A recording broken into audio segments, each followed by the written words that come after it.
కొండపై ఉన్న ఒక పాత బంగ్లా గురించి గ్రామంలో ఒక కథ ఉంది. ఎవరూ అక్కడికి రాత్రి వెళ్లరు. ఎందుకంటే ప్రతి అర్ధరాత్రి అక్కడ వింత శబ్దాలు వినిపిస్తాయని అందరూ చెప్పుతారు. ఒకరోజు పట్టణం నుండి వచ్చిన యువకుడు రవి ఆ కథను నమ్మలేదు. పాత బంగ్లా అని అంత భయమా?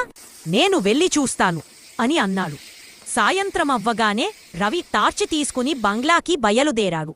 దారి పొడవునా గాలి గీసే శబ్దం, వృక్షాల ఊగిపోవడం అతనికి కొంచెం వింతగా అనిపించింది. బంగ్లాలో అడుగుపెట్టగానే తలుపు తానే మూసుకుంది. రవి గుండె వేగంగా కొట్టుకుంది. చుట్టూ చీకటే, గోడల మీద పాత చిత్రాలు, విరిగిన ఫర్నిచర్. అకస్మాత్తుగా పియానో నుంచి ఒక పాత సంగీతం వినిపించింది. ఎవరూ లేరు, కాని కీలు స్వయంగా కదులుతున్నాయి. ఎవరున్నారు ఇక్కడ అని రవి అరవగా ఒక తెల్లని సారి వేసుకున్న ఆకార నెమ్మదిగా మెట్లు దిగింది. ఆమె ముఖం కాంతి లేదు, కేవలం నల్ల కళ్ళు మాత్రమే. రవి వెనక్కి తగ్గాడు, కాని తలుపులు అన్నీ మూసుకుపోయాయి.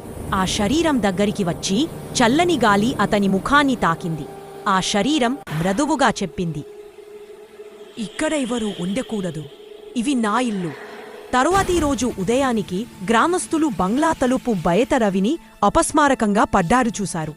ఆ తరువాత అతను బతికారు, కాని బంగ్లాలో ఏమి చూశాడో ఎప్పటికీ చెప్పలేదు.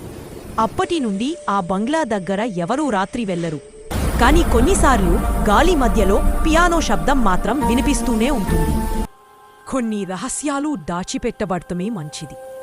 భయం మనసులో ఉన్నా జాగ్రత్త అనేది ప్రతి అడుగులో ఉండాలి.